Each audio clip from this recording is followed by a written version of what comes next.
everybody, welcome back to Brelsford Family Homestead. I'm Darcy. Tonight we're going to be cooking some black bean soup. So let me show you what you need here. This is super easy. We've got 2 cans of black beans here. Normally this would be 1 pint, but I'm going to use some of this in a recipe later. So you're going to have 1 smaller can, 1 pint of diced tomatoes, 2 cups of water, but because I have lots of broth, I'm going to use broth, and some red pepper flakes, cumin, some diced jalapenos, garlic. This is like a heaping teaspoon or more of 3/4 cup of celery, 3/4 cup of onions, both finely diced, and a little bit of your cooking oil of choice. I'll be using a light olive oil. This is a quick and easy recipe. You know, I always have these things on hand. You can omit the jalapenos easily, or if you grow jalapenos or buy some in the store, keep them in the freezer. They're really easy to just slice them off for a recipe like this. If you participate in Meatless Mondays or something, this is also a great option. I like to make this and also have it on hand for my husband to take to work. So we're gonna start off by heating some oil on the stove and sauteing our onions and our celery. Sorry, did I say the onions and celery? I meant onions and garlic first. So let's put some oil in the pan here. Let that get warm. Like a tablespoon or so will do. I like to use my big Dutch oven. Let me see what I'm doing. I like to use my big Dutch oven. To make this, you can use a smaller one too. This is just my go-to pan for most of my things.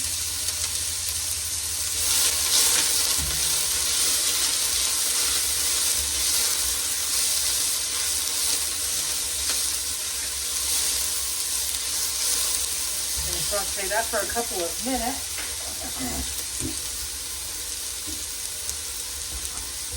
See if I can get you. Is that better?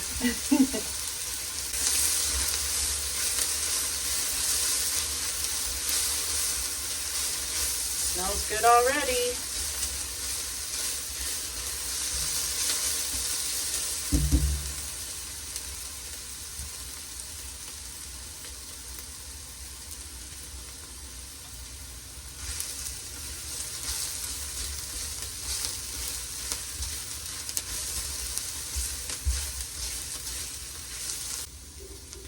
And these things are still sweating away here. But we're gonna take one of the cans of beans. I already put it in here. You are gonna rinse and drain both cans. We're going to put just half of the amount of tomatoes we're using. All of the water, if using water, or all of the broth, if you're using broth like I am. And then we're just gonna blend that up.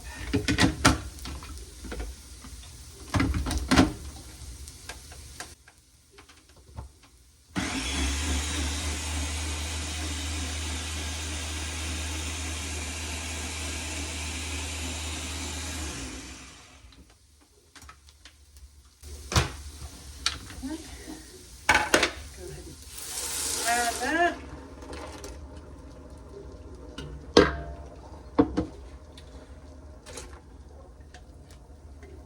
Add the rest of your tomatoes. And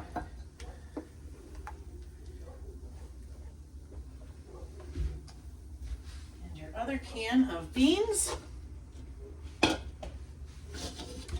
Get any of your yummy goodness that's left inside the blender out.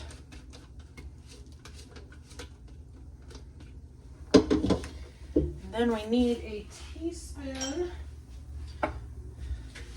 of cumin. And then you're going to do salt and pepper to taste. Really, my broth or my beans or my tomatoes, none of them have salt. So this is really going to be to taste. I'm going to start with 2 teaspoons of salt, but like I said, it's going to depend if your things have salt in them or not, and I'm going to put a teaspoon of pepper.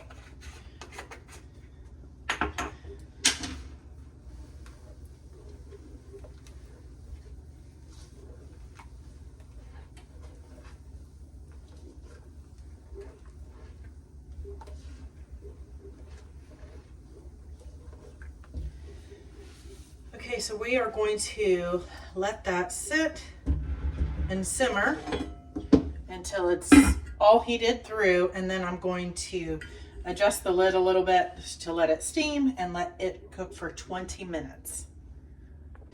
This is heated through, so I'm just going to give it a stir and then turn the temperature way down and just let it simmer for 20 minutes.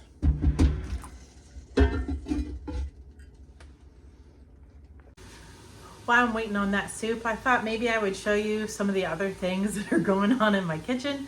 I'm really not sure how much of things that you guys want to see. You know, I try to have the ingredients chopped up when I'm doing a cooking thing already, so it doesn't make it long. But, you know, obviously there's lots of other things going on outside, inside. But tomorrow I'm going to be celebrating late in the year Christmas with some family. So I have sourdough on the counter. I have another dinner cooking in the Instant Pot. I'm making Instant Pot spaghetti. I'll link that here. And so I thought maybe you just would want to see. In just a couple of minutes, I'm going to be forming these sourdough into their loaves. I have one sourdough proofing basket. All the rest, I just use colanders with a floured towel. Ooh, went a little too far down there. Colanders with a floured towel. And I usually always make 2 loaves at a time. I'm making 4 because I am sharing with some people. So, you know, I've got the Instant Pot going here. The soup is over there on the stove. I've been washing dishes. So, how much do you guys really want to see of what I do every day? Just try to share a little bit with not really long videos. You can spy Bonnie there. Oh, sorry. She's cleaning herself. Anyway, I'll show you how I form the sourdough in a few minutes when the timer goes off while we're waiting for the soup.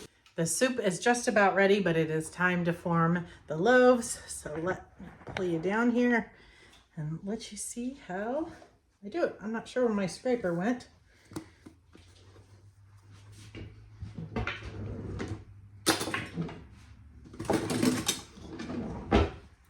Just need a little bit of flour on there. Now these are for the ones that are more oblong. I just shape them like this.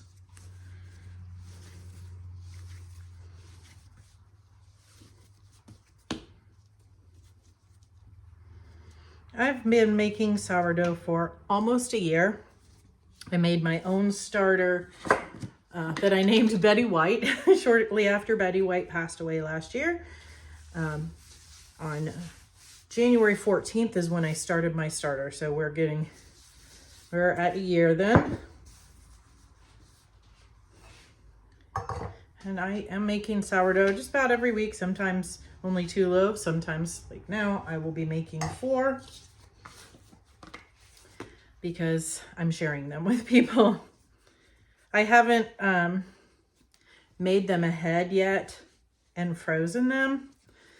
I have been considering that, but honestly, I don't have a lot of extra freezer space because of preserving, you know, things from the garden, as well as 2 pigs that we harvested and all the chickens that we harvested. So I don't have a lot of extra freezer space right now. I'd like to get another freezer. If you guys want, I can do a video of how I make my sourdough. I'm obviously not an expert. I've just been doing it for a year, but I would be happy to share how I do it and my tips and tricks that I've learned along the way. Now I'm going to use the round one this time, so I'm going to just form it round like it is now, just in a ball.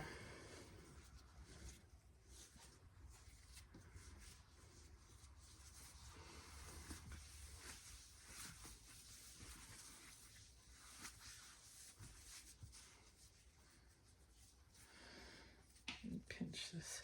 A friend sent me this proofing basket for Christmas. I really like it. I would like to get some more round and the kind of oval, oblong, whatever you want to call them. Because it is, even though they're not necessary, because I've been getting along for a year just fine with the towels and colanders, it is nice to have something dedicated just to that. It actually does take up less space, and I don't have to use as much flour because the flour stays in there. All right, last one. When I'm done with these, I'm not going to show you this part, but I'll put them in my other fridge that I have, and they will stay there until tomorrow, when I will take them out, score them with some pretty design, and bake them. I'm not going to show you that in this video, but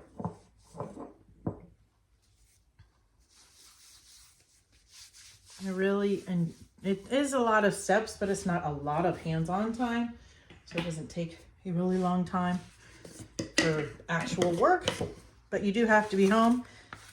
But guess what? When you're homesteading, you're home. I'm home a lot, and I don't mind. I like it. All right, let's go check the soup.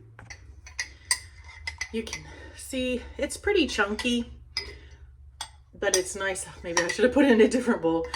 You can, if you want it to be a little bit smoother, you could blend up some more of the beans or all of the tomatoes instead of just half.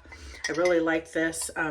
We like to put a little bit of sour cream in it and then eat it with some tortilla chips. That's really nice. It's tasty just like this. I've shared it with friends, you know, who, when you need to take a meal to someone, it's nice, especially if maybe they're not eating meat. You can easily omit the jalapeno. You can cut up a little bit with red pepper flakes or just red pepper flakes. It's really adaptable that way. So let's see. Yeah, that's really good. It doesn't need any more seasoning. That salt was good. But like I said, I canned my own beans and I did not add any salt. My canned tomatoes didn't have any salt and my broth did not have any salt. So that your mileage is going to vary on that one for salt for yourself. Thanks for watching. I hope you guys give this a try. Let me know if you do and what other things you would like to see. I'll leave some other videos here for you to watch. Until next time, I appreciate you coming on this journey with me. Until next time, God bless.